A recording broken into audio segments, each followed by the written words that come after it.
정세림이 결혼하고 가장 먼저 배운 것은 시어머니가 화가 났을 때 목소리를 높이지 않는다는 사실이었다. 오미숙은 화가 날수록 말끝을 부드럽게 만들었다. 그래서 처음에는 그 말이 상처인지 충고인지 구분하기조차 어려웠다. 세림아, 요즘 회사가 많이 바쁜가 보다. 집에 들어오면 9시가 넘는 날이 많네. 토요일 아침, 미숙은 아들의 아파트 식탁에 앉아 국그릇 가장자리를 손가락으로 천천히 닦으며 말했다. 세림은 막 출근 준비를 마치고 현관으로 가던 중이었다. 토요일에도 품질 점검 일정이 잡혀 오전 근무를 해야 했다. 이번 주까지만 그래요. 신규 라인 승인 때문에요. 그래, 일 중요하지. 미숙은 웃었다. 그런데 여자는 애 생기기 전이 제일 편하긴 해. 나중에 애라도 생기면 그렇게 회사만 보고 살 수 있겠니? 세림의 손이 가방 끈 위에서 잠깐 멈췄다. 결혼한 지 3년이 되어가면서 비슷한 말은 점점 자주 들었다. 처음에는 좋은 소식 없니? 였고, 다음에는 병원이라도 가봐야 하는 거 아니니? 가 되었으며, 요즘은 여자가 너무 일에 매달리면 몸이 긴장해서 애가 안 생긴다더라까지 발전했다. 세림은 그때마다 웃으며 넘겼다. 문제는 웃고 넘긴 말이 사라지는 게 아니라는 것이었다. 웃음 뒤에 숨어 몸 어딘가에 차곡차곡 쌓였다. 욕실에서 나오던 윤태겸이 그 말을 들었다. 엄마. 미숙이 아들을 돌아봤다. 왜? 또 그 얘기 하지 마. 내가 뭘? 애 얘기. 미숙의 표정이 바로 굳었다. 내가 누구 좋으라고 그러니? 너희 잘 되라고 하는 소리지. 우리도 알아서 하고 있어. 알아서 해서 3년이야. 세림이 급히 끼어들었다. 여보 됐어. 나 늦어. 태겸은 아내를 보다가 입을 다물었다. 그는 세림이 저 말을 싫어한다는 걸 알고 있었다. 그런데도 세림이 먼저 싸움을 끝내려 하면 언제나 한 번쯤 망설였다. 여기서 더 말하면 세림을 지키는 것인지 아니면 세림을 더 곤란하게 만드는 것인지 자신이 없었다. 세림은 신발을 신으며 말했다. 어머님, 냉장고에 반찬 있으니까 점심 드시고 가세요. 미숙은 대답하지 않았다. 태겸이 따라 나왔다. 엘리베이터 문이 닫히자 세림이 작게 한숨을 내쉬었다. 태겸은 아내의 손에서 자동차 열쇠를 빼앗았다. 오늘 내가 데려다 줄게. 당신 어머니 두고 혼자 오신 것도 아닌데 뭐. 아버지도 밑에 주차하고 올라오신대. 세림은 그를 흘겨봤다. 괜히 또 나 때문에 엄마한테 화냈다고 하지 마. 당신 때문이 아니야. 그럼? 엄마가 선 넘어서 그러는 거야. 세림은 잠시 남편을 바라봤다. 태겸은 이런 사람이었다. 완벽하지는 않았지만 적어도 아내가 부당한 말을 듣고 있을 때 등을 돌리는 사람은 아니었다. 그래서 세림도 여러 번 참을 수 있었다. 결혼 전 미숙이 세림의 집안을 마음에 들어 하지 않았다는 사실도 알고 있었다. 세림의 아버지는 진주에서 작은 자동차 정비소를 했고 어머니는 근처 시장에서 반찬 가게를 운영했다. 미숙은 노골적으로 가난하다고 말한 적은 없었지만 양가 첫 식사 자리에서 우리 태겸이는 회사도 안정됐고 집도 창원에 있으니 세림 씨가 생활은 좀 편해지겠네.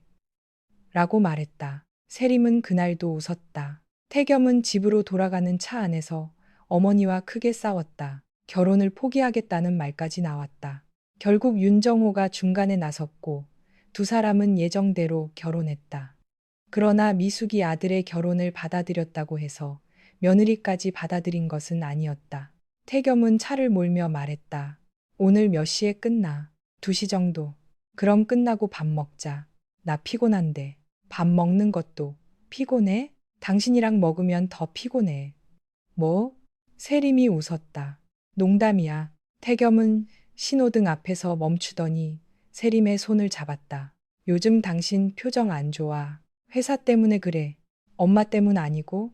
세림은 창밖을 봤다. 잠깐 침묵이 흘렀다. 태겸아. 세림이 결혼 전에 부르던 방식으로 남편 이름을 불렀다. 응, 나 당신이 내 편 들어주는 거 알아. 태겸이 고개를 돌렸다. 근데 매번 내 편 들어준다고 싸우기만 하면 나도 힘들어. 나는 당신이 엄마랑 끊고 살길 원하는 게 아니야. 알아. 그리고 나 애 갖기 싫어서 일하는 것도 아니고. 그것도 알아.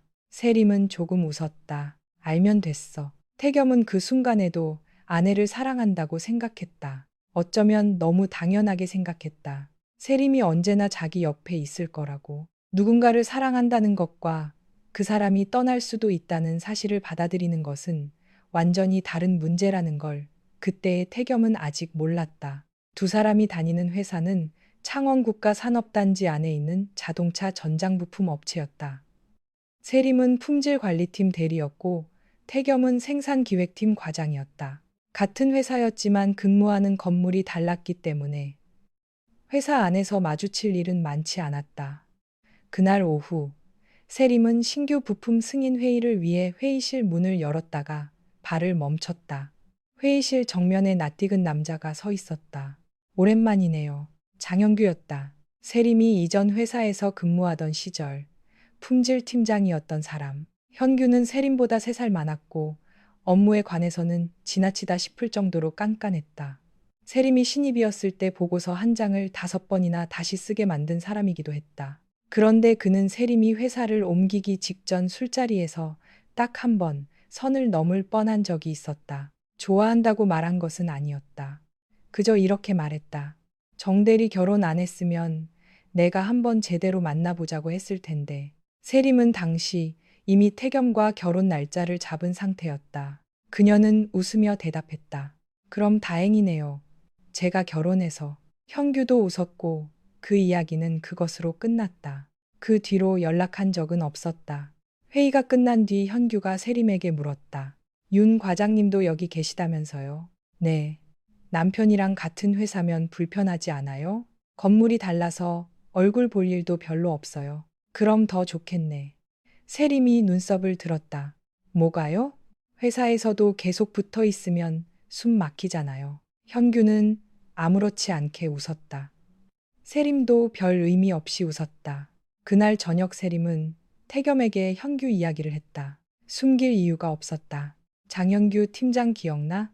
태겸이 젓가락을 멈췄다. 당신 전에 다니던 회사 팀장? 응, 오늘 우리 회사 왔어. 왜? 협력사 품질 총괄로 옮겼대. 우리 프로젝트 담당할 수도 있나 봐. 태겸의 표정이 아주 미세하게 달라졌다. 세림은 바로 알아챘다. 왜? 뭘? 표정. 내가 무슨 표정을 지었다고. 세림이 피식 웃었다. 질투해? 내가? 응. 그 사람 당신 좋아했잖아. 좋아했는지 아닌지 어떻게 알아. 딱 한 번 이상한 소리 한 게 끝인데. 그게 좋아한 거지. 세림은 국을 한 숟갈 떠먹었다. 그래서 뭐? 태겸은 대답하지 않았다. 세림이 그의 발을 식탁 밑에서 툭 찼다. 윤태겸. 왜? 나랑 사는 사람이 누군데? 나. 그럼 끝. 태겸은 결국 웃었다. 알았어. 그러면서도 마음 한구석에 아주 작은 가시 하나가 박혔다. 현규가 특별히 싫은 것도 아니었다. 세림을 믿지 못하는 것도 아니었다. 다만 태겸은 자신보다 키도 크고 직급도 높고 말도 여유롭게 하는 남자가 아내에게 한때 마음이 있었다는 사실이 마음에 들지 않았다. 그 정도 질투는 사랑하는 사이에서 흔한 감정이라고 생각했다. 처음에는 정말 그 정도였다. 며칠 뒤 세림과 태겸은 함께 병원에 가기로 했다. 아이를 갖기 위해 특별히 날짜를 계산한 것은 아니었지만 결혼 3년이 지나도록 자연스럽게 소식이 없자 두 사람 모두 한 번쯤 검사를 받아보자는 이야기를 꺼냈다. 세림은 먼저 산부인과 기본 검사를 받았다. 큰 문제는 없었다. 의사는 오히려 남편 검사도 같이 해보는 것이 좋겠다고 말했다. 태겸은 웃으며 대답했다. 저도 해야죠. 그런데 검사 날짜가 가까워지자 괜히 불편해졌다. 남자로서 자존심 때문인지 자신도 정확히 알 수 없었다. 결국 예정된 날 세림에게 급한 회의가 생겼고 태겸은 혼자 병원에 갔다. 며칠 뒤 결과를 들으러 간 날 의사는 화면을 보며 조심스럽게 설명했다. 수치가 좋지 않았다. 정자의 수와 운동성이 모두 기준보다 많이 낮았다. 태겸은 의사의 말을 한동안 이해하지 못했다. 그러면 자연 임신은 어렵다는 말씀이세요? 현재 결과만 놓고 보면 가능성이 낮아 보입니다. 다만 한 번의 검사로 확정할 수는 없어요. 생활 상태나 컨디션에 따라 차이가 있고 재검이 필요합니다. 의사는 분명 그렇게 말했다. 한 번으로 확정할 수 없다. 재검해야 한다. 그런데 태겸의 머릿속에는 다른 한 문장만 남았다. 가능성이 낮다. 그날 병원에서 나와 주차장까지 걸어가는 동안 휴대전화가 3번 울렸다. 세림이었다. 태겸은 받지 못했다. 4번째 전화가 왔을 때에야 겨우 통화 버튼을 눌렀다. 왜 이렇게 안 받아? 아내의 평범한 목소리가 들렸다. 병원이야? 응. 결과 어때? 태겸은 입을 열었다. 목소리가 나오지 않았다. 태겸아, 별거 아니래. 자기 입에서 나온 말을 듣고 태겸 스스로도 놀랐다. 진짜? 그냥 피곤해서 수치가 좀 낮은 것 같대. 다시 검사하면 된대. 세림이 안도하는 숨소리가 들렸다. 그러면 다행이다. 오늘 일찍 와. 내가 삼계탕이라도 해줄게. 태겸은 억지로 웃었다. 당신이? 왜? 나 요리 잘해. 지난번에 닭 안 익어서 다시 끓였잖아. 싫으면 먹지 마. 세림의 목소리에 웃음이 섞였다. 태겸도 따라 웃었다. 전화를 끊은 뒤 그는 주차장 기둥에 등을 기대고 한동안 서 있었다. 손에 든 검사 결과지가 갑자기 너무 무겁게 느껴졌다. 그날부터 그는 종이를 서재 맨 아래 서랍 안쪽에 넣어두었다. 말하지 않은 이유는 단순했다. 재검하면 달라질 수도 있으니까. 확실하지 않은 걸로 세림을 걱정시키고 싶지 않으니까. 그렇게 스스로에게 설명했다. 하지만 마음 깊은 곳에는 더 비겁한 이유가 있었다. 세림이 자신을 다르게 볼까봐 두려웠다. 남자로서 부족하다고 생각할까봐, 아이를 원했던 아내가 언젠가 후회하게 될까봐, 그리고 그 두려움이 생긴 뒤부터 태겸은 전에는 아무렇지 않게 넘겼던 것들을 다르게 보기 시작했다. 형규에게 업무 카카오톡이 오면 화면을 한 번 더 쳐다봤다. 세림이 야근한다고 하면 혹시 형규도 남아있는지 궁금해졌다. 한 번은 세림이 형규의 차에서 내리는 모습을 보았다. 비가 심하게 내리는 날이었다. 세림은 우산을 펴며 태겸에게 뛰어왔다. 당신 언제 왔어? 태겸은 형규의 차가 멀어지는 것을 보고 물었다. 장형규 차야. 응, 공장동까지 같이 갔다가 비 너무 와서 태워줬어. 택시 타지. 회사에서 집까지 같은 방향인데 굳이. 세림은 태겸의 표정을 살폈다. 또 시작이야? 뭘? 질투. 아니야. 세림이 그의 팔짱을 꼈다. 당신 질투하면 티 엄청 나는 거 알아? 안 난다니까. 눈썹 올라가. 태겸은 일부러 눈썹에 힘을 풀었다. 세림이 웃었다. 그 웃음을 보면서도 마음속 어딘가가 편해지지 않았다. 태겸은 자기 자신에게 계속 말했다. 세림은 아무 잘못도 하지 않았다. 자신도 알고 있었다. 그런데 의심이라는 것은 언제나 증거에서 시작되는 게 아니었다. 때로는 자기 안에 있는 열등감이 먼저 이유를 만들고 그 다음부터 세상을 그 이유에 맞춰보기 시작했다. 그 무렵 미숙의 압박도 더 노골적으로 변했다. 어느 일요일 저녁 가족 식사를 하던 중 미숙이 갑자기 세림에게 말했다. 친구 딸은 이번에 둘째 가졌더라. 세림은 밥을 먹다 말고 고개를 들었다. 네. 첫째가 이제 2살인데 벌써 둘째래. 젊으니까 다르긴 다르지. 태겸이 바로 말했다. 엄마, 미숙은 아랑곳하지 않았다. 내가 세림이한테 뭐라 그러는 게 아니다. 요즘 여자들 스트레스 많아서 애 안 생기는 경우 많대. 회사라도 조금 쉬어보는 게 어떠냐는 거지. 세림이 수저를 내려놓았다. 어머님, 목소리는 차분했다. 저 검사 받았어요. 미숙이 눈을 크게 떴다. 뭐? 병원에서 특별한 문제 없다고 했어요. 식탁이 순간 조용해졌다. 태겸의 손에 힘이 들어갔다. 세림은 남편 쪽을 보지 않았다. 그리고 아이 문제는 저 혼자 만드는 게 아니잖아요. 미숙의 시선이 아들에게 향했다. 태겸이도 검사했니? 태겸의 입이 마르기 시작했다. 세림이 아무렇지 않게 말했다. 네, 별 문제 없대요. 그렇지? 태겸은 잠시 말을 하지 못했다. 아버지 정호까지 그를 바라봤다. 겨우 대답했다. 큰 문제 없대. 거짓말이 2번째가 되자 1번째보다 훨씬 쉬웠다. 그날 밤 세림은 먼저 잠들었다. 태겸은 침대 가장자리에 앉아 아내의 얼굴을 오래 바라봤다. 말해야 한다는 생각이 들었다. 내일이라도 다시 병원에 가자고. 결과가 좋지 않았다고. 무서웠다고. 하지만 세림이 잠결에 그의 팔을 찾아 손을 얹는 순간 모든 말을 다시 삼켰다. 조금만 더. 재검 후 확실해지면 말하자. 그는 그렇게 결정했다. 문제는 인생이 언제나 사람이 준비될 때까지 기다려주지는 않는다는 것이었다. 그로부터 열흘 뒤였다. 태겸이 야근을 마치고 아파트 문을 열었을 때 집안이 이상할 정도로 조용했다. 불은 켜져 있었지만 세림의 모습이 보이지 않았다. 세림아, 대답이 없었다. 거실 테이블 위에는 세림의 가방이 놓여 있었다. 태겸은 신발도 제대로 벗지 않은 채 안으로 들어갔다. 그때 욕실 문이 열렸다. 세림이 나왔다. 얼굴이 하얗게 질려 있었다. 왜 그래? 태겸이 다가갔다. 세림은 아무 말도 하지 않았다. 한 손을 등 뒤에 숨기고 있었다. 아파? 세림이 천천히 고개를 저었다. 그러다가 갑자기 웃었다. 그 웃음과 동시에 눈물이 떨어졌다. 태겸의 심장이 철렁했다. 왜 울어? 세림이 숨겨두었던 손을 앞으로 내밀었다. 작은 임신 테스트기였다. 선명한 두 줄. 태겸은 그것을 한동안 바라봤다. 세림은 눈물을 닦으며 웃었다. 나 임신했어. 태겸은 움직이지 않았다. 오늘 생리 예정일 일주일 넘어서 혹시나 하고 해봤거든. 처음 거 두 줄 나오길래 내가 잘못 본 줄 알고 약국 가서 2개 더 사왔어. 세림은 테이블 쪽을 가리켰다. 그곳에는 포장을 뜯은 테스트기가 2개 더 놓여 있었다. 모두 2줄이었다. 3개 다 똑같아.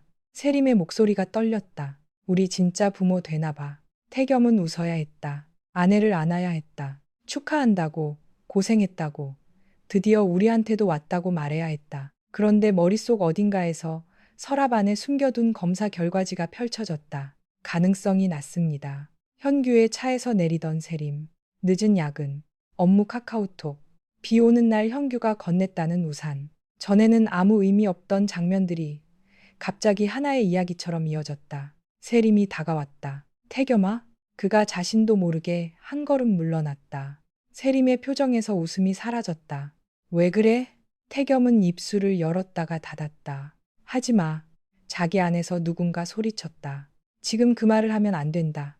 세림이 임신했다. 당신이 제일 사랑하는 여자가 당신 아이를 가졌다고 말하고 있다. 그런데 두려움은 사랑보다 빨리 입을 열었다. 병원은? 세림이 눈을 깜빡였다. 뭐? 병원 갔어. 아직. 오늘 처음 확인했으니까 내일 가려고. 태겸은 마른 침을 삼켰다. 몇 주 정도래.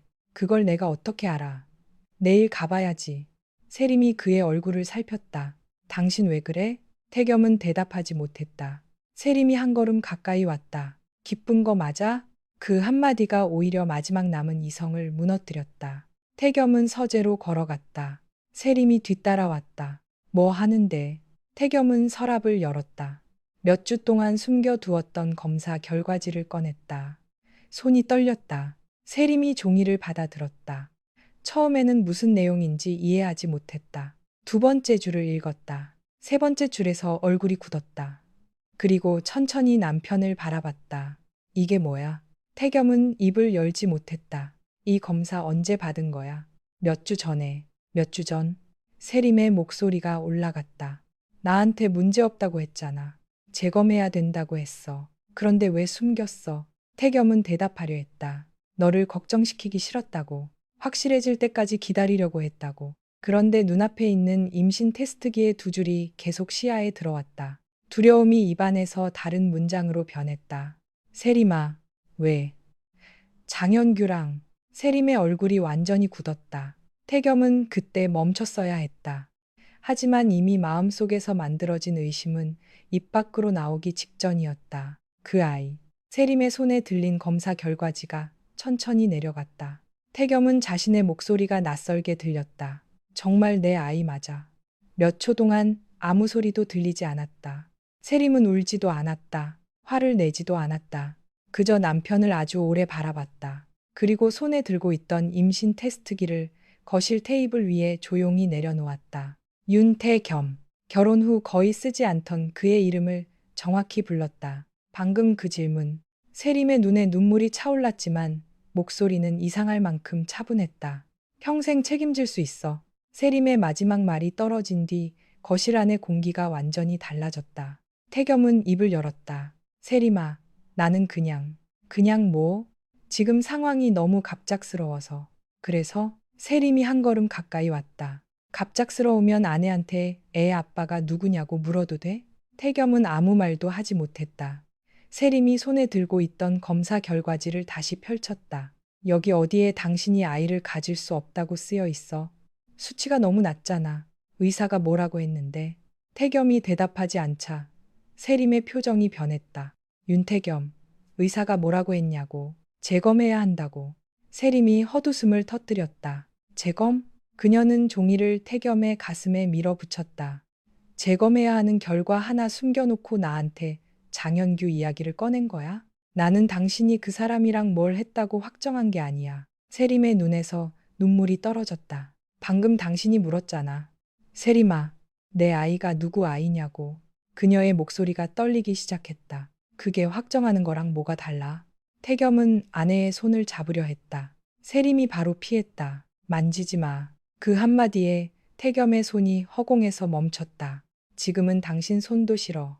미안해. 미안하다고 하지 마. 세림은 눈물을 닦았다. 지금 미안하다고 하면 내가 괜찮다고 해줘야 할 것 같잖아. 그런 뜻 아니야.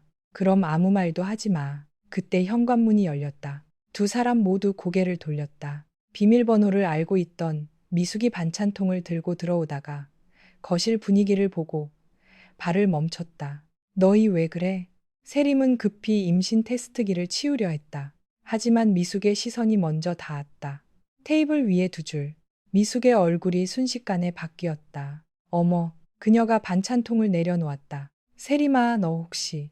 태겸이 급하게 말했다. 엄마, 지금은 그냥 가. 왜 가? 이게 무슨. 미숙이 테스트기를 집어들었다. 임신이야? 세림은 대답하지 않았다. 미숙의 입가에 웃음이 번졌다. 세상에, 내가 얼마나 기다렸는데.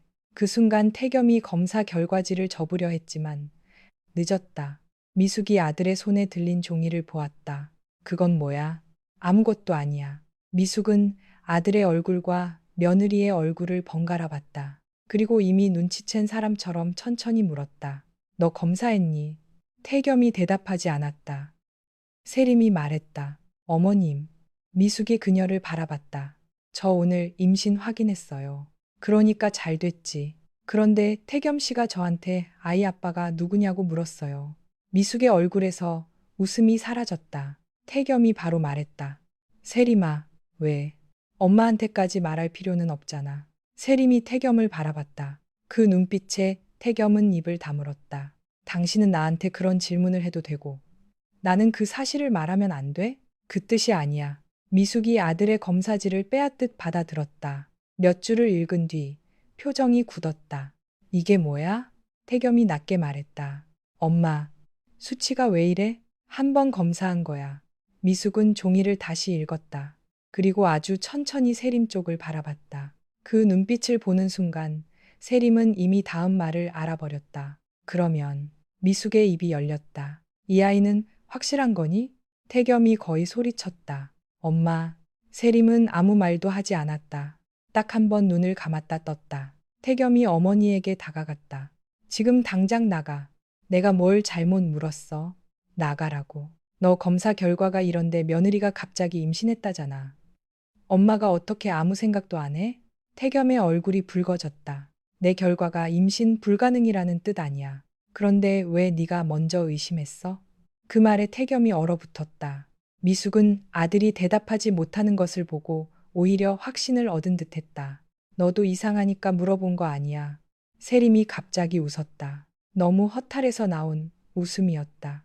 이제 알겠네요. 미숙이 쳐다봤다. 세림이 말했다. 이 집에서는 내가 임신하면 축하부터 받는 게 아니라 검사를 받아야 하는 사람이네요.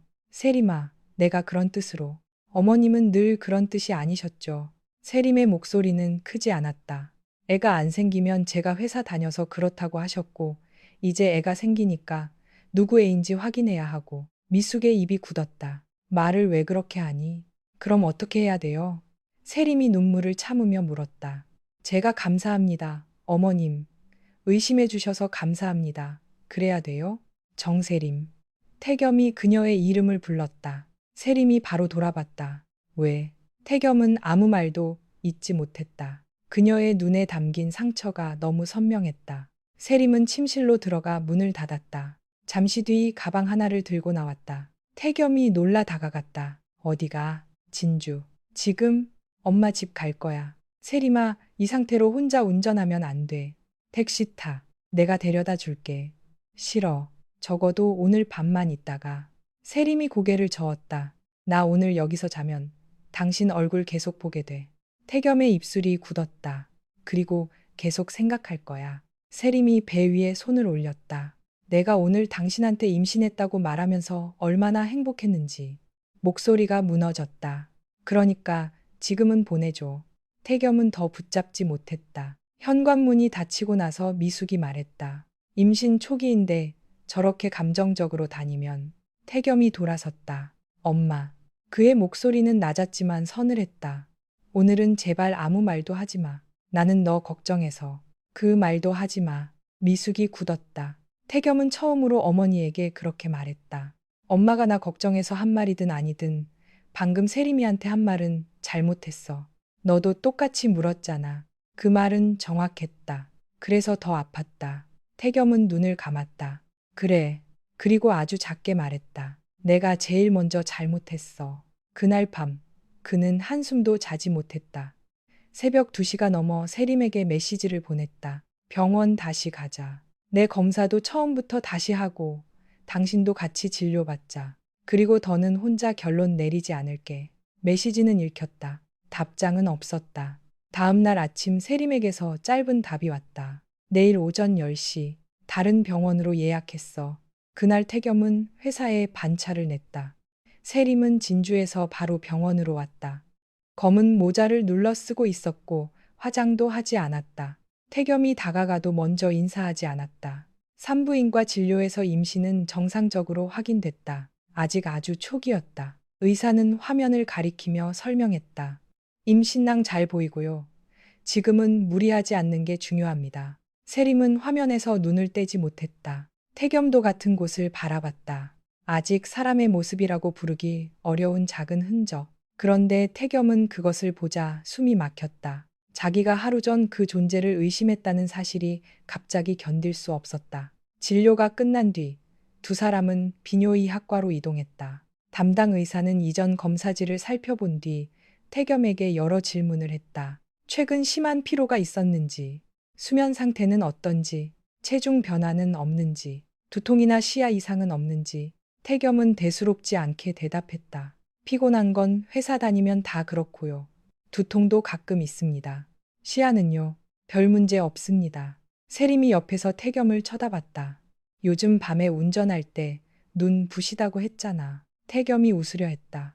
그건 다들 그렇지. 의사는 검사를 다시 진행하고 호르몬 수치도 함께 확인해 보자고 했다. 며칠 뒤 결과를 받는 동안 두 사람은 거의 필요한 말만 했다. 태겸은 세림이 집으로 돌아와 주길 원했지만 말하지 않았다. 세림은 계속 친정에 있었다. 사흘째 되는 날 태겸이 참지 못하고 전화했다. 언제까지 진주에 있을 거야? 잠시 침묵이 흘렀다. 왜? 그냥 뭐, 보고 싶어서. 세림은 아무 말도 하지 않았다. 태겸이 낮게 말했다. 집이 너무 조용해. 나 있을 때는 몰랐어? 몰랐나 봐.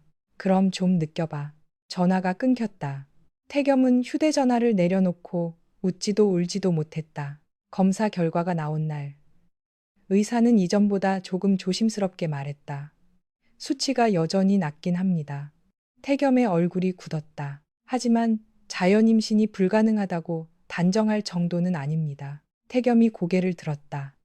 의사는 계속 설명했다. 한 번의 검사만으로 임신 가능성을 절대적으로 판단할 수 없고 수치가 좋지 않더라도 자연 임신이 일어날 수 있으며 원인 확인을 위해 추가적인 평가가 필요하다고 했다. 태겸의 귀에는 한 문장만 크게 들렸다. 불가능하다고 단정할 수 없다. 그는 옆에 세림을 봤다. 세림은 의사를 보고 있었다. 표정이 없었다. 병원 복도로 나오자 태겸은 한동안 아무 말도 하지 못했다. 그러다 세림 앞을 막았다. 세림아. 그녀가 멈췄다. 미안해. 세림은 대답하지 않았다. 내가 틀렸어. 검사가 틀린 거지. 태겸이 숨을 멈췄다. 세림이 그를 바라봤다. 당신 질문이 없어지는 건 아니야. 알아. 아니, 아직 모르는 것 같아. 세림의 눈이 붉어졌다. 오늘 의사가 당신도 아이를 가질 수 있다고 했으니까 당신은 안심됐겠지. 태겸은 대답하지 않았다. 그런데 나는 세림이 자기 가슴을 손가락으로 가리켰다. 나는 앞으로 누가 내 임신 축하한다고 할 때마다 당신이 처음 했던 말을 기억할 것 같아. 태겸의 얼굴이 굳었다. 내가 평생 사과할게. 평생 사과하라는 게 아니야. 그럼 어떻게 해야 돼? 세림이 한동안 그를 바라봤다. 다음부터 무서울 때 나를 범인으로 만들지 마. 태겸은 아무 말도 하지 못했다. 당신이 무서우면 무섭다고 말해. 세림의 목소리가 떨렸다. 당신이 자신 없으면 자신 없다고 말하고. 눈물이 떨어졌다. 왜 항상 당신 안에서 혼자 결론 내리고 마지막에 나한테 판결만 알려줘? 태겸은 그 말에 아무 대답도 할 수 없었다. 그날 세림은 집으로 돌아왔다. 용서해서가 아니었다. 임신 초기였고 출퇴근을 계속 진주에서 하기 어려웠기 때문이다. 세림은 침실로 들어가기 전에 태겸에게 말했다. 나 돌아온 거 우리 괜찮아졌다는 뜻 아니야. 알아. 그리고 휴대전화 보여주라거나 현규 팀장 이야기로 또 의심하면 바로 나갈 거야. 안 그래. 말로만 하지 마. 태겸은 고개를 끄덕였다. 그날부터 그는 정말 조심했다. 세림의 출근 시간을 챙겼고 냄새에 민감해지자 아침마다 창문을 열었다. 세림이 고기를 못 먹으면 같이 김과 계란으로 밥을 먹었다. 밤에는 임신 관련 정보를 찾아보다가 세림에게 핀잔을 듣기도 했다. 그만 좀 봐. 당신이 산부인과 의사 할 거야? 지금 카페인 하루 권장량 보고 있어. 나 커피 한 잔도 안 마셨거든. 혹시 초콜릿에도? 윤태겸. 응. 자. 태겸은 휴대전화를 내려놓았다. 두 사람 사이에는 조금씩 평범한 대화가 돌아왔다. 하지만 전과 같지는 않았다. 세림이 잠든 뒤 태겸이 안으려다가도 멈추는 날이 있었다. 세림 역시 먼저 남편 품으로 파고드는 일이 줄었다. 깨진 접시를 붙일 수는 있어도 금이 갔던 자리는 남는 것처럼 둘 사이에도 보이지 않는 선 하나가 생겼다. 그 무렵 현규가 담당한 협력사에서 대규모 품질 문제가 발생했다. 세림은 며칠 동안 그와 함께 원인 분석을 해야 했다. 첫날 야근이 길어지자 세림은 먼저 태겸에게 전화했다. 오늘 늦어.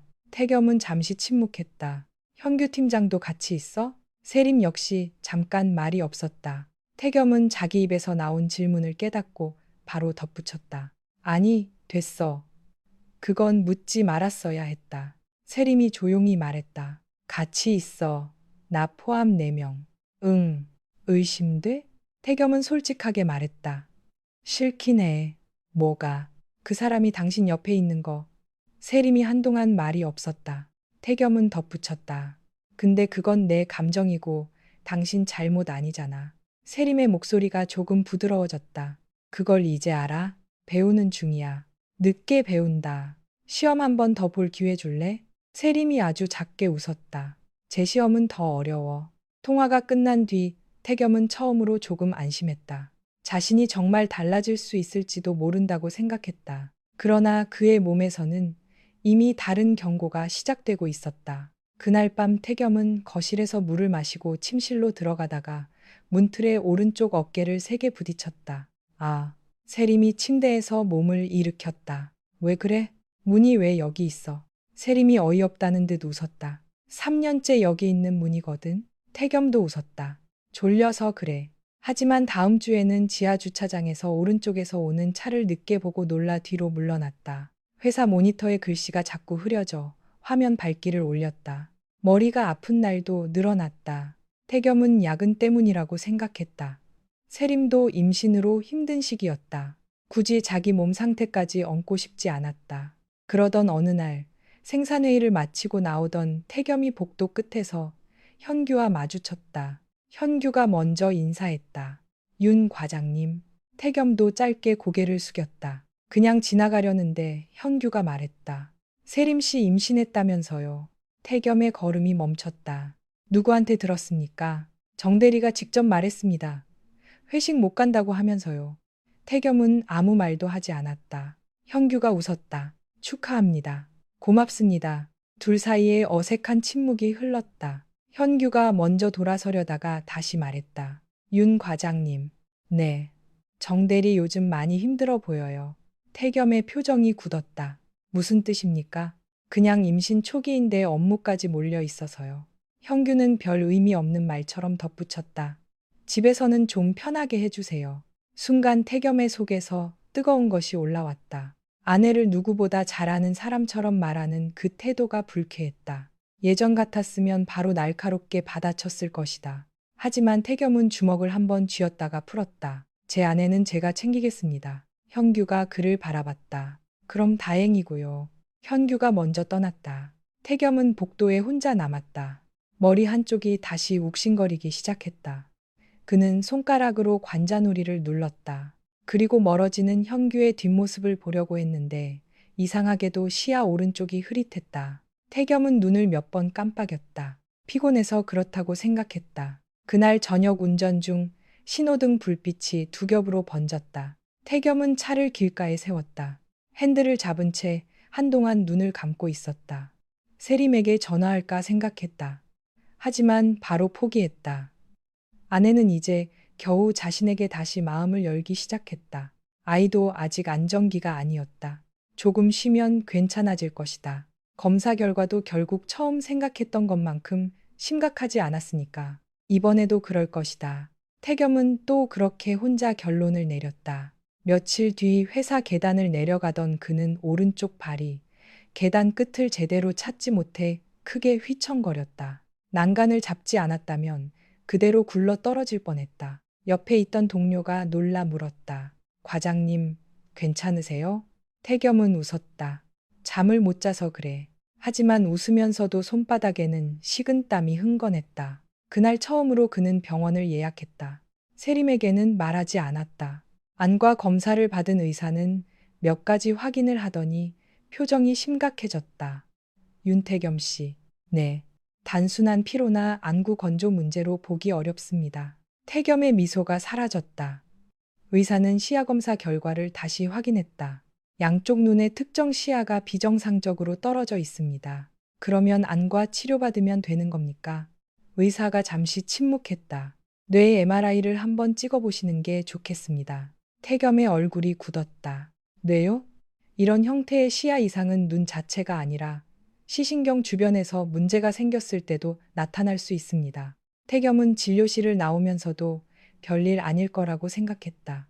그러나 MRI 결과를 확인한 의사는 화면 속 한 부분을 가리키며 말했다. 여기 보이시죠? 태겸은 화면을 바라봤다. 검은색과 회색이 뒤섞인 영상 가운데 작은 덩어리 하나가 있었다. 뇌 하수체 쪽에 종괴가 보입니다. 태겸의 귀가 먹먹해졌다. 의사는 계속 설명했다. 크기가 작지 않았다. 주변 구조를 압박하고 있었고 현재 나타나는 시야 문제와 연관이 있을 가능성이 높았다. 추가 호르몬 검사가 필요했다. 태겸은 멍하니 앉아 있었다. 그럼 이게 눈이랑 관련 있다는 겁니까? 가능성이 높습니다. 그 순간 이상하게도 다른 질문 하나가 떠올랐다. 선생님, 의사가 바라봤다. 이런 게 태겸은 입술을 한번 적셨다. 남자 생식 기능에도 영향을 줄 수 있습니까? 의사의 표정이 조금 달라졌다.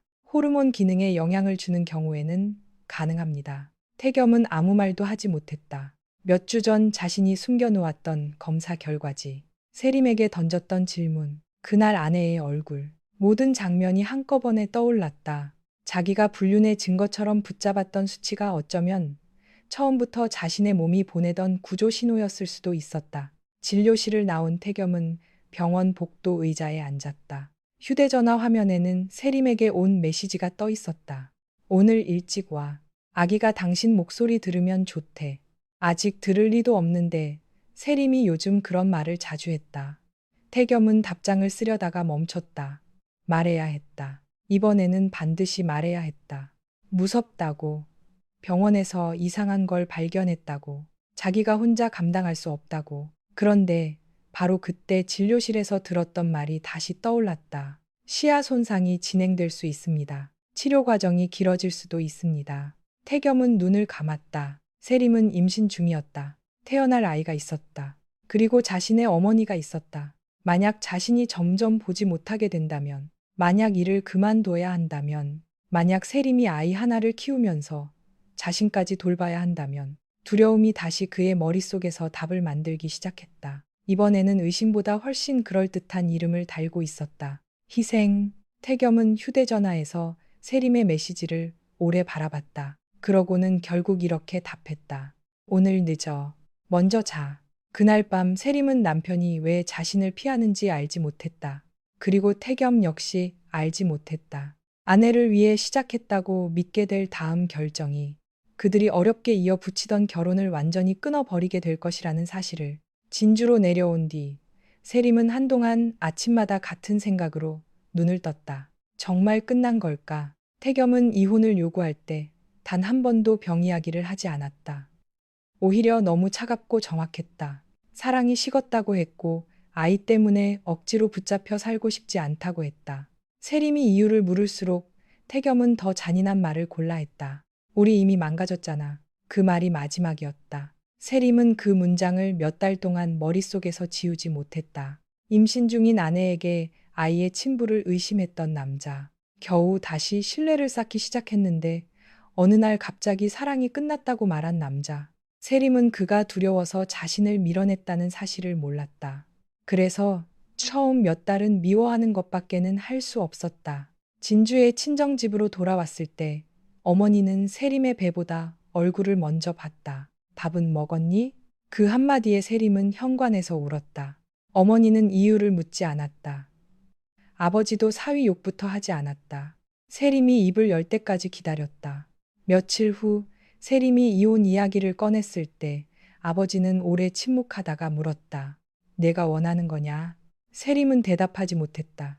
그 사람이 원하는 거야. 아버지는 다시 물었다. 그럼 너는? 그 질문이 아팠다. 태겸은 끝까지 세림에게 묻지 않았기 때문이다. 당신은 어떻게 하고 싶어? 당신은 버틸 수 있어. 당신은 나와 계속 살고 싶어. 그는 자신의 결론만 통보했다. 세림은 결국 조정 절차를 거쳐 이혼에 동의했다. 배가 점점 불러오는 동안 태겸은 연락을 거의 하지 않았다. 정확히는 하지 못했다. 휴대전화에 세림의 이름을 띄워놓고 몇 번이나 전화를 걸려다가 껐다. 그때마다 눈앞이 흐려졌다. 치료는 생각보다 단순하지 않았다. 호르몬 검사에서 이상이 확인됐고 종양의 위치와 크기 때문에 신경외과와 내분비내과 진료를 함께 받아야 했다. 의사는 시야 손상이 더 진행될 수 있다고 했다. 태겸은 회사에서 실수를 하기 시작했다. 작업 계획표의 숫자를 잘못 읽었다. 회의실에서 옆 사람이 건네는 서류를 바로 보지 못했다. 주차장에서 기둥에 차를 긁었다. 처음에는 누구에게도 말하지 않았다. 그러다 생산 현장에서 오른쪽에서 이동하던 카트를 보지 못해 사고가 날 뻔했다. 팀장이 그를 불렀다. 윤 과장, 요즘 무슨 일 있어? 태겸은 한참 망설이다가 병원 진단을 말했다. 회사에서는 당분간 현장 업무에서 빠지라고 했다. 그 말은 배려였지만 태겸에게는 선고처럼 들렸다. 퇴근한 뒤 불 꺼진 아파트에 혼자 들어오면 그는 거실 벽을 짚고 걸었다. 세림이 있던 때에는 몰랐던 물건들이 곳곳에 남아 있었다. 냉장고에 붙어 있던 산부인과 예약 메모, 서랍 속 철분제, 아기 용품을 보러 갔다가 받아온 작은 카탈로그. 세림은 대부분 가져가지 않았다. 태겸은 그것들을 버리지도 못했다. 어느 날 밤, 그는 서랍에서 작은 초음파 사진을 발견했다. 세림이 임신 확인 후 냉장고에 붙이려다가 두었던 것이었다. 사진 속에는 아주 작은 점 하나가 있었다. 태겸은 손가락으로 그 점을 만졌다. 미안하다. 누구에게 하는 말인지도 모르면서 말했다. 세림에게인지, 아이에게인지, 아니면 모든 걸 망친 자신에게인지. 그는 세림의 출산 예정일도 알고 있었다. 달력에 표시해 두었다. 그러나 날짜가 가까워질수록 더 연락할 수 없었다. 자신이 나타나면 세림이 다시 흔들릴까봐. 그는 그렇게 생각했다. 실제로는 자기가 거절당할까 두려웠다. 사람은 가끔 비겁함을 배려라는 말로 포장한다. 태겸은 그 사실을 훨씬 나중에 알게 됐다. 세림은 진주의 한 자동차 부품업체의 품질 관리팀으로 옮겼다. 창원에서 쌓은 경력 덕분에 자리는 비교적 빨리 구할 수 있었지만 임신한 상태로 새 직장에 들어가는 것은 쉽지 않았다. 면접에서 임신 사실을 말하자 표정이 굳는 회사도 있었다. 출산 휴가 계획은 있으시죠? 질문은 정중했지만 의미는 분명했다. 세림은 몇 번 떨어진 뒤 규모는 작아도 업무 경험을 인정해주는 회사에 들어갔다. 출산이 가까워질 때까지 일했다. 밤이면 아이와 이야기했다. 너 때문에 엄마가 버틴다. 그러다 바로 말을 고쳤다. 아니다. 배를 쓰다듬으며 말했다. 너 때문에 버티는 건 아니야. 엄마가 버티고 싶어서 버티는 거야. 자신도 모르게 웃었다. 태겸과 살면서 가장 아팠던 것이 바로 그것이었다. 누군가 다른 사람을 위해 결정해 주는 것. 너를 위해서, 가족을 위해서, 사랑하니까. 그 말 뒤에는 정작 당사자의 선택이 없었다. 세림은 자기 아이에게만큼은 그러지 않겠다고 다짐했다. 출산은 예정일보다 이틀 빨랐다. 새벽부터 진통이 시작됐다. 병원으로 가는 차 안에서 세림은 창문 손잡이를 붙잡고 이를 악물었다. 어머니가 옆에서 계속 손을 잡았다. 조금만 참아. 세림은 눈을 감았다. 갑자기 태겸이 떠올랐다. 예전에 그가 농담처럼 했던 말. 출산할 때 내가 옆에서 손 잡고 있을게. 세림은 그 기억 때문에 더 화가 났다. 그래서 울지 않았다. 몇 시간 뒤 아기의 울음소리가 분만실을 가득 채웠다. 아들이에요. 간호사가 말했다. 세림은 아이 얼굴을 보는 순간 숨이 막혔다. 작은 코, 꾹 담은 입술, 그리고 눈가. 이상하게도 태겸이 보였다. 세림은 아이를 품에 안고 한참 울었다. 아기 이름은 정하지 못하고 있었다. 결혼했을 때 두 사람은 아들이 생기면 어떤 이름이 좋을지 가끔 이야기했다. 그중 태겸이 좋아했던 이름 하나가 있었다. 도윤. 하지만 세림은 그 이름을 쓰지 않았다. 아이는 윤하준이 되었다. 성을 바꾸지 않은 이유를 주변 사람들은 묻지 않았다. 세림은 언젠가 아이가 자기 아버지에 대해 물을 것을 알고 있었다. 그때 아버지라는 존재를 지워버린 채 설명하고 싶지 않았다. 그렇다고 태겸을 미화할 생각도 없었다. 아이에게 거짓말하지 않는 것. 그것이 세림이 정한 첫 번째 원칙이었다. 하준이 돌이 지나면서 생활은 조금씩 안정됐다. 세림은 직장에 복귀했고 부모님의 도움을 받으며 아이를 키웠다. 힘들었다. 매일 힘들었다. 하지만 태겸 없이도 살아갈 수 있다는 사실을 확인하는 과정이기도 했다. 태겸 쪽 상황은 반대였다. 병은 천천히 그의 일상을 빼앗았다. 약물 치료와 추가 평가가 이어졌고 결국 수술 이야기가 본격적으로 나왔다. 시야는 더 좁아졌다. 낮에는 괜찮은 날도 있었지만 어두운 곳에서는 사람 얼굴을 구분하기 어려웠다. 혼자 운전하는 것도 포기했다. 회사에서는 장기 휴직을 권했다. 태겸은 결국 받아들였다. 처음으로 혼자 병원에 가는 것도 어려워졌다. 정호가 아들을 데리고 다녔다. 미숙은 상황을 알게 된 뒤 며칠 동안 제대로 말을 하지 못했다. 어느 날 아침 아들에게 죽을 가져다 주다가 물었다. 세림이는 알아? 태겸은 고개를 저었다. 미숙은 숟가락을 내려놓았다. 왜 안 말했어? 태겸이 웃었다. 말해서 뭐하게. 그 아이도 내 아이잖아. 태겸의 표정이 굳었다. 미숙은 순간 자기가 무슨 말을 했는지 알아차렸다. 과거 자신이 며느리에게 던졌던 질문이 떠올랐다. 나는 그때. 태겸이 말을 끊었다. 엄마, 응. 이제 그 얘기 하지 마. 그래도 세림이한테 연락하지 마. 미숙이 아들을 바라봤다. 왜? 내가 정리한 일이야. 너 지금 이런데 혼자 어떻게 해? 태겸은 씁쓸하게 웃었다. 그래서 더 연락하면 안 돼. 그는 아직도 자기가 옳다고 생각했다. 세림과 아이에게 자신 같은 사람은 없는 게 낫다고. 그 생각이 흔들리기 시작한 것은 하준이 2살이 된 해였다. 태겸의 추가 검사가 잡힌 날, 정호가 갑자기 허리를 다쳐 병원에 동행하지 못했다. 태겸은 혼자 택시를 타고 진주의 대학병원으로 갔다. 창원에서 진주까지 일부러 병원을 옮긴 것은 아니었다. 기존 담당 의료진의 협진 일정 때문에 진료가 잡힌 것이었다. 그날따라 병원은 유난히 붐볐다. 태겸은 접수 후 벽 가까이 붙어 천천히 걸었다. 형태는 보였지만 멀리 있는 얼굴은 흐렸다. 엘리베이터 앞에서 누군가 그의 다리에 부딪혔다. 작은 아이였다. 아저씨, 미안해요. 아이 목소리가 들렸다. 태겸은 아래를 내려다봤다. 노란색 운동화, 작은 파란색 가방, 얼굴은 흐릿했다. 괜찮아. 태겸이 말했다. 아이 뒤에서 여자가 급히 달려왔다. 하준아 뛰면 안 된다고 했지. 태겸의 몸이 굳었다. 목소리, 두 해 동안 단 하루도 완전히 잊지 못했던 목소리였다. 세림이었다. 태겸은 고개를 들었다.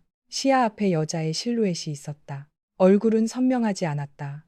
하지만 알아볼 필요도 없었다. 세림아. 목소리가 갈라졌다. 세림도 움직이지 않았다. 몇 초 동안 두 사람 사이에 사람들의 발소리만 지나갔다. 세림이 겨우 말했다. 태겸 씨? 태겸은 본능적으로 한 걸음 뒤로 물러났다. 그 순간 하준이 엄마의 손을 잡았다. 엄마 아는 아저씨야? 세림은 대답하지 않았다. 태겸은 아이 쪽을 보려 했다. 하지만 얼굴이 흐렸다. 너무 가까운데도 눈과 코의 윤곽이 정확하게 잡히지 않았다. 태겸은 심장이 내려앉는 느낌을 받았다. 혹시, 설마, 하준이 태겸을 한참 바라봤다. 그러다 갑자기 세림의 가방을 잡아당겼다. 엄마, 왜? 사진. 세림의 표정이 굳었다. 하준이 말했다. 엄마 휴대폰에 있는 사진. 태겸은 숨을 멈췄다. 세림은 아이를 안으려 했다. 하준아, 이따 얘기하자. 하지만 아이는 태겸에게 다시 다가갔다. 태겸은 피하지 못했다. 하준이 고개를 약간 기울였다. 엄마, 아이의 목소리가 병원 복도 소음 사이로 또렷하게 들렸다. 이 아저씨가 사진 속 아빠야? 세림의 얼굴이 하얗게 질렸다. 태겸은 아무것도 말하지 못했다. 하준은 엄마와 태겸을 번갈아 봤다. 그리고 아주 조심스럽게 한 단어를 꺼냈다. 아빠? 태겸의 입술이 떨렸다. 그는 아이의 얼굴을 제대로 보고 싶었다. 눈을 크게 뜨고 몇 번이나 초점을 맞추려 했다. 하지만 선명해지지 않았다. 아이의 목소리는 바로 앞에 있는데 얼굴은 안개 너머처럼 흐렸다. 태겸은 결국 고개를 숙였다. 눈물이 떨어졌다. 하준이 놀라 엄마 뒤로 한 걸음 물러났다. 세림은 그 모습을 보다가 처음 이상함을 느꼈다. 태겸은 자신을 정확히 보고 있지 않았다. 눈동자가 미세하게 초점을 벗어나 있었다. 그가 복도 벽 쪽으로 손을 뻗어 위치를 확인하는 모습도 보였다. 세림의 표정이 달라졌다. 태겸 씨. 그가 고개를 들었다. 왜 그래? 아무것도 아니야. 세림이 두 걸음 다가갔다. 나봐. 태겸은 억지로 웃었다. 보고 있어. 거짓말하지 마. 세림의 목소리가 굳었다. 내 얼굴 제대로 보여? 태겸은 대답하지 않았다. 세림이 숨을 들이켰다. 윤태겸. 두 해 만에 처음 듣는 그 호칭이었다. 눈 왜 그래? 그냥 좀 안 좋아.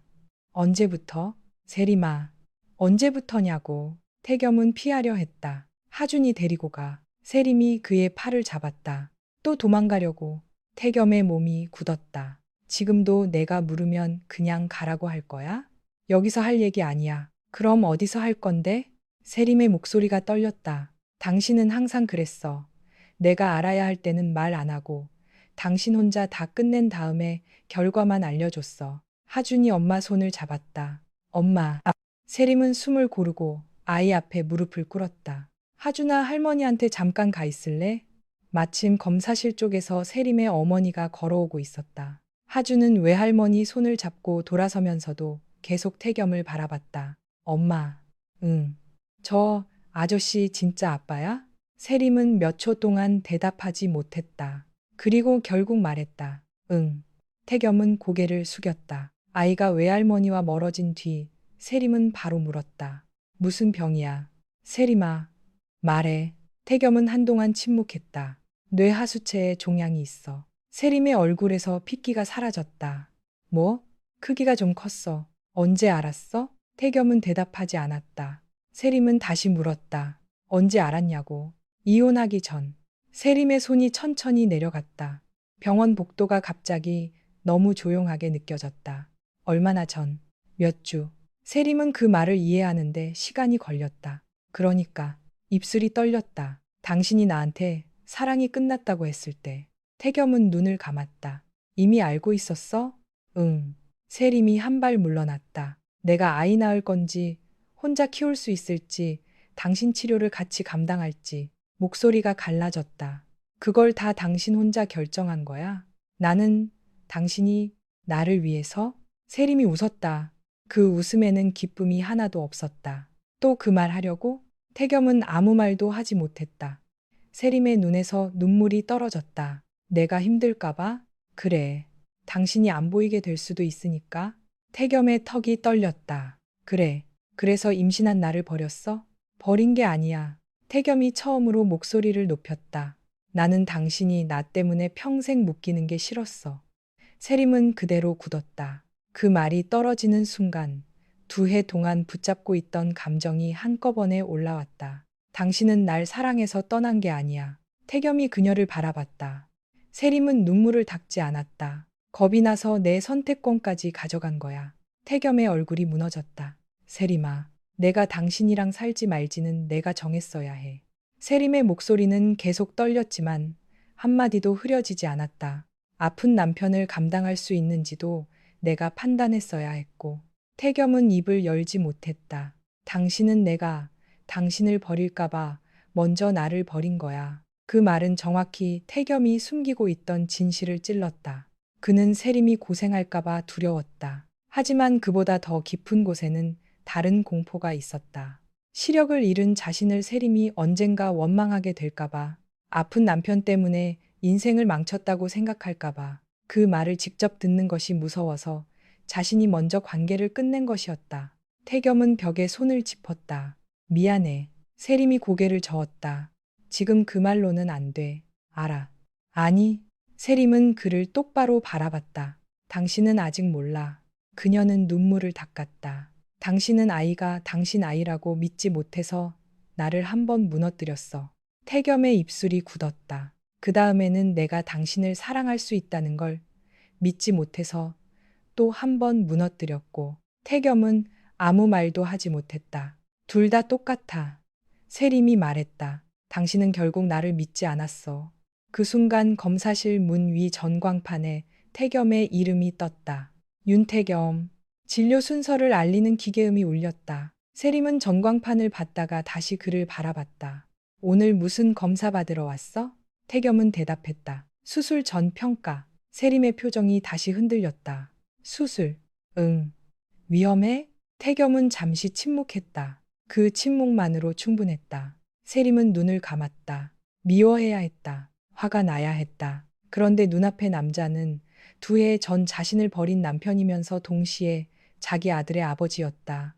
그리고 이제는 바로 앞에 선 사람의 얼굴조차 제대로 보지 못하고 있었다. 세림은 그 사실이 너무 잔인해서 숨쉬기조차 힘들었다. 태겸이 말했다. 하준이. 그의 목소리가 갈라졌다. 잘 컸네. 세림이 눈을 떴다. 태겸은 아이가 사라진 방향을 보고 있었다. 정확히는 바라보려고 노력하고 있었다. 얼굴도 제대로 못 봤으면서. 태겸이 힘없이 웃었다. 목소리 들으니까 알겠어. 세림의 눈이 다시 젖었다. 태겸은 한참 망설이다가 물었다. 나 닮았어? 세림은 바로 대답하지 못했다. 두 해 동안 태겸을 미워하면서도 수백 번 생각했던 질문이었다. 아이가 웃을 때마다, 잠든 얼굴을 볼 때마다, 고집을 부릴 때마다 세림은 결국 낮게 말했다. 많이. 태겸이 고개를 숙였다. 어깨가 떨렸다. 세림은 그를 안아주지 않았다. 손도 잡지 않았다. 그저 그 자리에 서 있었다. 용서는 아직 아니었다. 다시 시작한다는 뜻도 아니었다. 하지만 한 가지는 분명해졌다. 두 해 전 태겸이 혼자 끝냈다고 생각했던 이야기는 끝난 것이 아니었다. 이번에는 세림이 모든 진실을 듣고 자기 삶을 스스로 결정할 차례였다. 세림은 그날 태겸의 수술 전 진료실까지 따라 들어가지 않았다. 그것이 그녀가 처음 내린 결정이었다. 불쌍하다고 해서 다시 아내가 될 생각은 없었다. 아프다는 이유로 지난 두 해가 사라지는 것도 아니었다. 태겸이 자신에게 했던 일은 병 때문에 생긴 사고가 아니었다. 그는 두려움을 느꼈고 그 두려움을 이유로 다른 사람의 삶까지 대신 결정했다. 그 사실을 세림은 흐리게 만들고 싶지 않았다. 다만 병원 복도를 떠나기 전 그녀는 태겸에게 말했다. 수술 날짜 정해지면 알려줘. 태겸이 놀란 듯 고개를 들었다. 왜? 세림의 표정이 굳었다. 또 내가 어떻게 할지 당신이 결정하려고? 태겸은 그대로 입을 다물었다. 몇 초 뒤 고개를 숙였다. 미안해. 세림은 이번에는 그 사과를 막지 않았다. 알려줘. 그 다음에 갈지 말지는 내가 정할게. 그날 집으로 돌아가는 차 안에서 하주는 계속 아버지 이야기를 했다. 엄마, 응. 아빠 눈 아파? 응. 많이? 세림은 운전대를 잡은 손에 힘을 줬다. 조금 많이. 하주는 뒷좌석에서 한동안 조용했다. 그러다가 물었다. 아빠는 왜 우리 집에 없어? 세림은 바로 대답하지 못했다. 언젠가 올 질문이었다. 그런데 생각보다 빨랐다. 엄마랑 아빠가 같이 살지 않기로 했어. 왜?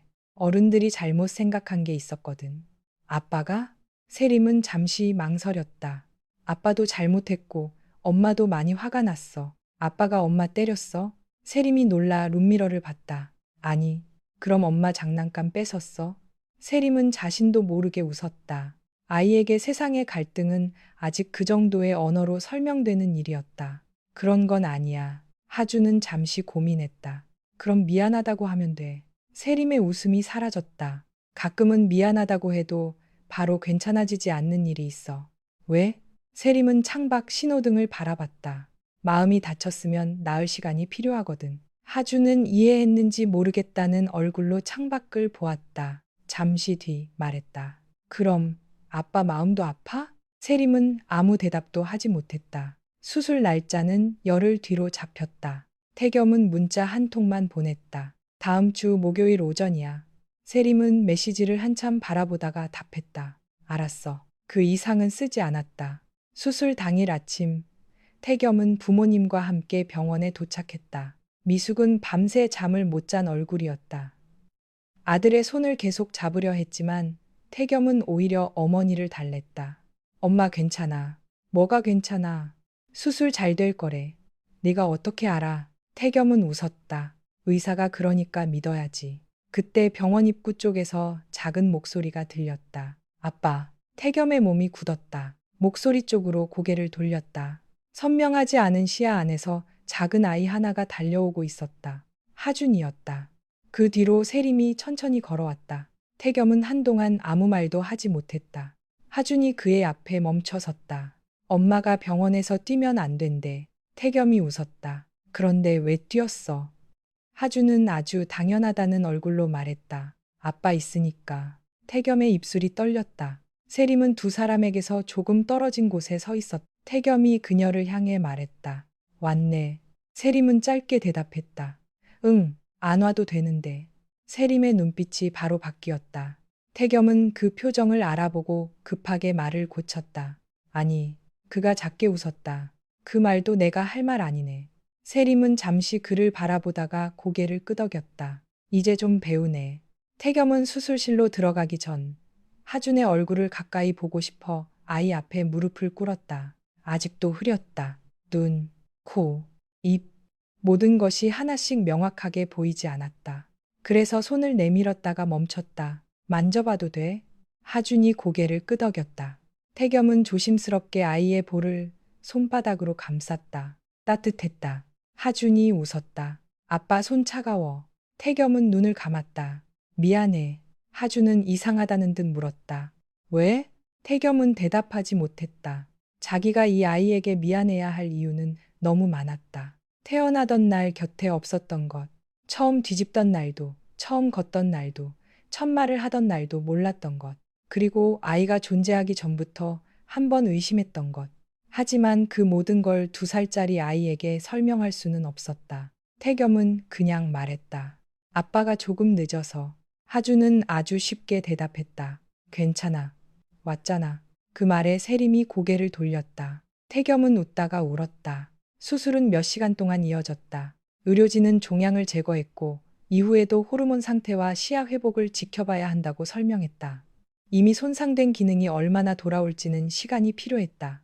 미숙은 보호자 대기실에서 계속 손을 비볐다. 세림은 맞은편에 앉아 있었다. 두 사람 사이에는 긴 침묵이 있었다. 먼저 입을 연 것은 미숙이었다. 세림아. 세림이 고개를 들었다. 그때 세림의 표정이 굳는 것을 보고 미숙이 말을 멈췄다. 예전 같았으면 바로 말을 이어갔을 것이다. 내가 다 너희 생각해서 그랬다. 엄마니까 걱정한 거다. 너도 애 키워보면 안다.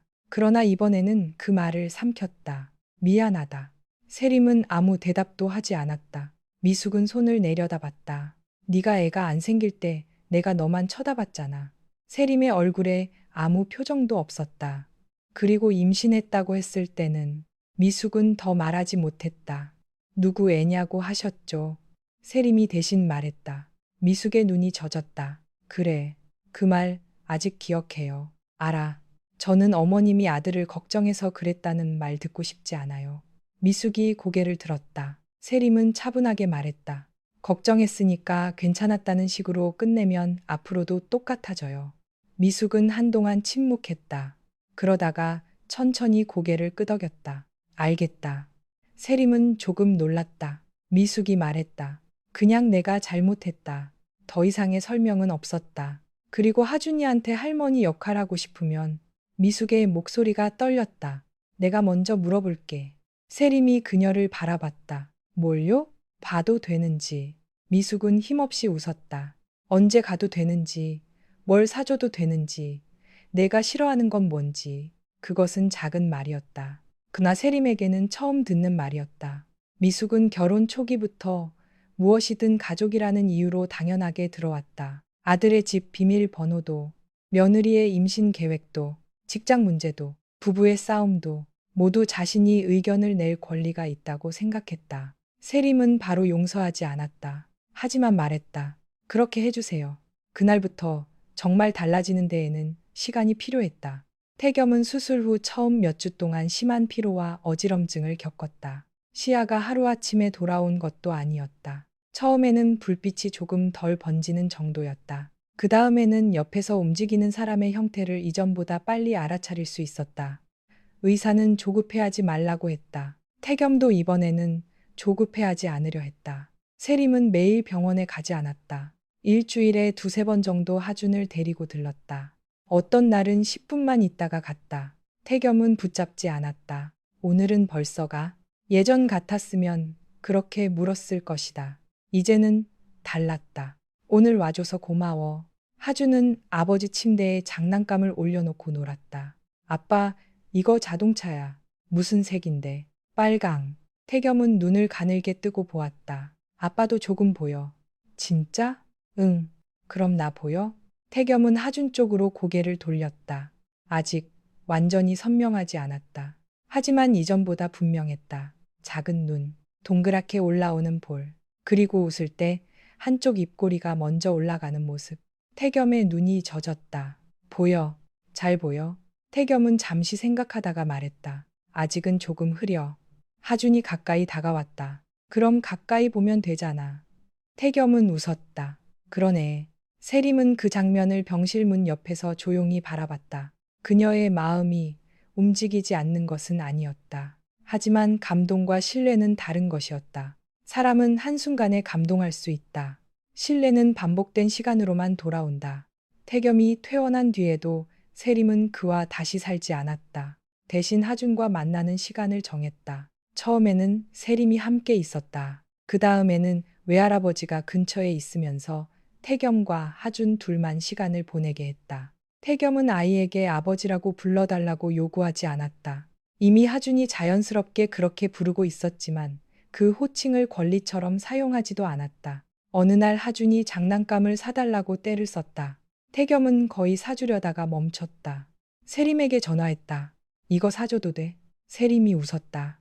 그걸 왜 나한테 물어봐? 당신이 평소에 장난감 기준 정해놨을 수도 있잖아. 하나 정도는 당신이 판단해. 태겸이 잠시 침묵했다. 세림이 물었다. 왜? 태겸은 웃었다. 판단해도 된다고 허락받으니까 이상하네. 아빠니까 책임질 건 책임져. 알겠어. 태겸은 장난감을 사줬다. 그리고 그날 밤 하준이 다른 장난감까지 달라고 울자 직접 달래고 직접 설명했다. 세림에게 전화해 대신 해결해 달라고 하지 않았다. 그 작은 일들이 쌓였다. 세림은 어느 순간 태겸이 더 이상 당신을 위해서라는 말을 하지 않는다는 것을 깨달았다. 대신 묻기 시작했다. 어떻게 하고 싶어? 내가 해도 돼? 싫으면 말해. 당신 생각은 어때? 처음에는 어색했다. 태겸도 자주 실수했다. 하지만 실수한 뒤 변명하지 않았다. 어느 오후, 세림은 회사 로비에서 현규와 우연히 마주쳤다. 현규는 다른 협력사로 이동을 앞두고 있었다. 소문 들었어요. 세림이 물었다. 무슨 소문이요? 윤 과장님 아팠다면서요. 세림은 잠시 침묵하다 고개를 끄덕였다. 현규가 조심스럽게 말했다. 괜찮아요? 치료 중이에요. 잠깐 침묵이 흘렀다. 현규는 한때 자신이 세림에게 마음이 있었던 것을 숨기지 않았다. 하지만 그 감정을 이용해 그녀의 결혼을 흔들려고 한 적도 없었다. 오히려 그날 그는 아주 담담하게 말했다. 예전에는 솔직히 정 대리 결혼 생활이 흔들리면 나한테 기회가 있을 수도 있다고 생각한 적 있어요. 세림이 그를 바라봤다. 현규가 웃었다. 사람 마음이 그렇게 깨끗하진 않잖아요. 그런데요? 지금은 아니에요. 왜요? 당신이 힘들 때 나를 선택하지 않았으니까. 세림의 표정이 조금 굳었다. 현규가 말했다. 그게 답이더라고. 세림은 한참 후 작게 웃었다. 이제야 포기해요? 좀 늦었죠. 많이. 현규도 웃었다. 두 사람은 그렇게 헤어졌다. 며칠 후 태겸과 세림은 하준 어린이집 행사 때문에 함께 있었다. 행사가 끝난 뒤 근처 카페에 앉았을 때 태겸이 우연히 현규 이야기를 들었다. 세림이 아무렇지 않게 말했다. 장현규 팀장 다른 회사로 간대. 태겸이 커피잔을 내려놓았다. 예전의 세림이라면 그 순간 남편 얼굴부터 살폈을 것이다. 질투하는지, 의심하는지. 그러나 이번에는 그냥 기다렸다. 태겸이 물었다. 당신한테 뭐라고 했어? 예전에 좋아했던 건 맞았대. 태겸의 손끝이 순간 멈췄다. 세림은 그것을 봤다. 하지만 태겸은 숨을 한 번 길게 내쉬었다. 그래. 끝이야. 뭐가? 안 물어봐? 태겸이 그녀를 봤다. 뭘? 둘이 무슨 얘기 더 했냐고. 태겸은 잠시 생각했다. 그리고 고개를 저었다. 안 물어봐도 돼. 세림이 눈을 가늘게 떴다. 진짜? 태겸은 웃었다. 질투가 아예 안 나는 건 아니야. 그럼? 그 사람이 나보다 나은지 생각하게 되는 것도 아직 있어. 세림은 말없이 들었다. 태겸이 천천히 말했다. 근데 이제 그 사람을 이길 필요가 없어요. 세림이 시선을 들었다. 내가 이겨야 할 건 그때의 나니까. 세림은 꽤 오랫동안 대답하지 않았다. 그 말이 멋있어서가 아니었다. 태겸이 처음으로 자신의 문제를 다른 남자에게 돌리지 않았기 때문이다. 그 뒤로 또 몇 달이 흘렀다. 태겸의 시야는 완전히 정상으로 돌아오지는 않았다. 하지만 혼자 일상생활을 할 수 있을 정도로 좋아졌다. 회사는 직무를 조정해 복귀를 도왔다. 예전처럼 현장을 뛰어다니는 대신 생산 계획 데이터와 일정 관리 업무를 중심으로 맡았다. 태겸은 처음에는 자존심이 상했다. 그러나 이번에는 누구에게도 화풀이하지 않았다. 할 수 있는 일을 다시 배웠다. 미숙도 달라지는데 시간이 걸렸다. 한 번은 하준에게 고가의 영어 교재 세트를 사주려다가 세림에게 먼저 물었다. 사줘도 되니? 세림은 웃었다. 아직 필요 없어요. 과거의 미숙이라면 이렇게 말했을 것이다. 내 돈으로 사준다는데 왜? 하지만 이번에는 말했다. 그래, 알겠다. 전화를 끊은 뒤 세림은 한동안 휴대전화를 내려다봤다. 사람이 바뀐다는 건 대단한 장면으로 증명되는 일이 아니었다. 고개를 숙이고 무릎을 꿇는 한 번의 사과보다 다음번에 같은 상황에서 다르게 행동하는 것이 더 어려웠다. 태겸도 마찬가지였다.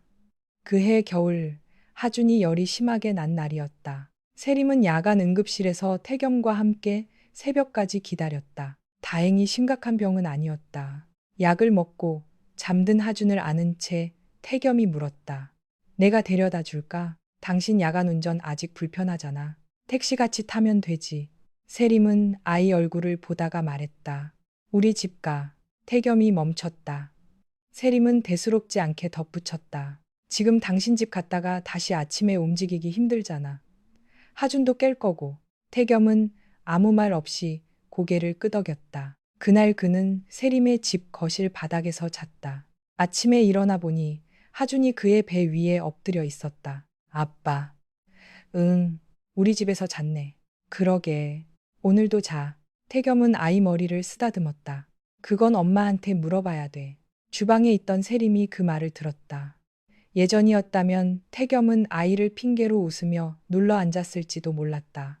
그러나 그는 정말 아침을 먹은 뒤 집으로 돌아갔다. 그런 날들이 또 쌓였다. 봄이 가까워질 무렵 세림은 태겸에게 저녁을 먹자고 했다. 두 사람만이었다. 하주는 외할머니 집에 맡겼다. 태겸은 식당에 먼저 와 있었다.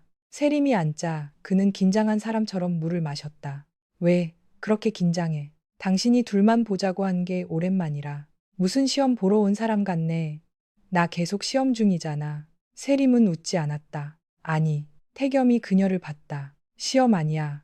그럼? 나는 당신 점수 매기면서 살 생각 없어. 세림은 잠시 창밖을 봤다. 그리고 말했다. 나 많이 생각했어. 태겸의 표정이 굳었다. 세림은 바로 알아챘다. 또 혼자 결론 내리지 마. 태겸이 고개를 끄덕였다. 알겠어. 당신이 나한테 잘해서 다시 받아주는 것도 아니고. 응. 하준 때문에도 아니야. 알아. 그리고 우리가 예전으로 돌아갈 수 있다고 생각하지도 않아.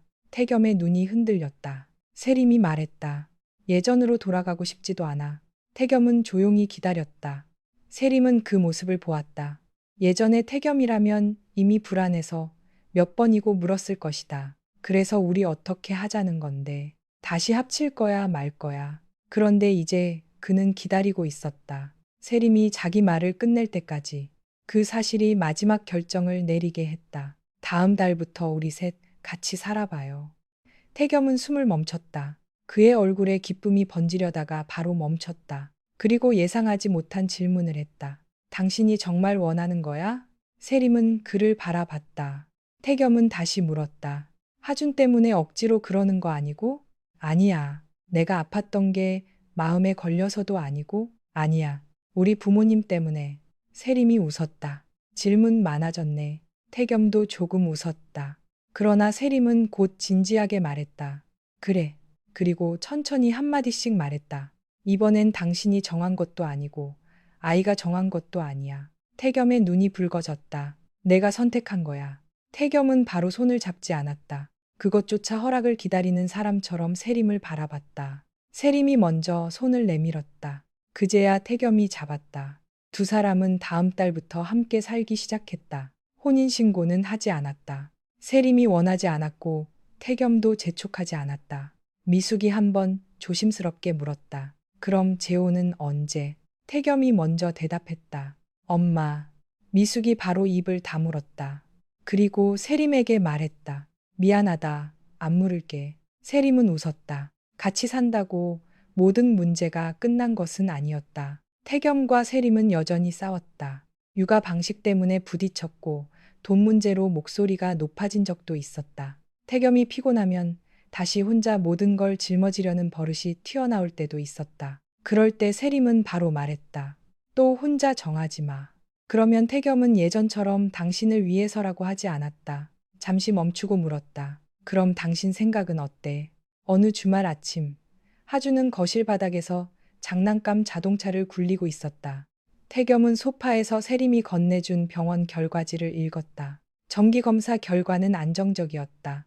시야도 이전보다 조금 더 좋아졌다. 세림이 물었다. 잘 보여?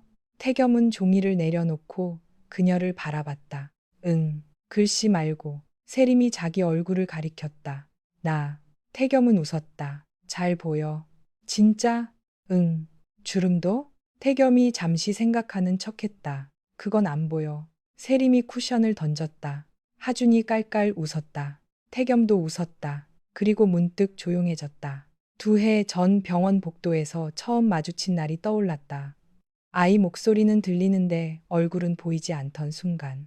자기가 사랑하는 사람들의 인생을 지켜준다고 믿으며 오히려 가장 깊은 상처를 냈던 시간. 태겸은 이제 알았다. 사랑한다고 해서 상대의 선택권까지 가질 수 있는 것은 아니었다.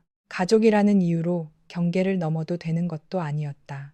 희생이라는 말로 도망쳐도 되는 것도 아니었다. 사랑은 대신 결정해주는 일이 아니었다. 묻는 일이었다. 듣는 일이었다. 그리고 자신이 원하는 대답이 아니더라도 상대가 선택할 때까지 기다리는 일이었다. 하준이 장난감 자동차 2대를 들고 부모에게 달려왔다. 엄마 차, 아빠 차. 세림이 물었다. 하준이는? 아이는 자동차 하나를 더 가져왔다. 나는 여기. 3대를 나란히 놓았다. 태겸이 웃었다. 같이 가네. 하준이 고개를 끄덕였다. 3개 같이. 세림은 그 모습을 보다가 태겸과 눈을 마주쳤다. 이번에는 누구도 미래를 대신 약속하지 않았다. 영원히 함께하자고 말하지도 않았다. 다시는 상처 주지 않겠다는 불가능한 맹세도 하지 않았다. 그저 오늘 세 사람이 함께 있는 것이 누구 한 사람의 희생이나 명령 때문이 아니라는 사실만은 분명했다. 태겸이 조용히 물었다. 오늘 저녁 뭐 먹고 싶어? 세림이 말했다. 당신은? 태겸이 잠시 생각하다 웃었다. 이번에는 같이 정할까? 세림도 웃었다. 그래. 그것이 그들이 다시 가족이 된 방식이었다. 누군가 한 사람의 선택이 아니라 서로에게 선택할 권리를 돌려주는 것. 그리고 이번에는 둘 다 그 선택을 끝까지 들을 준비가 되어 있었다.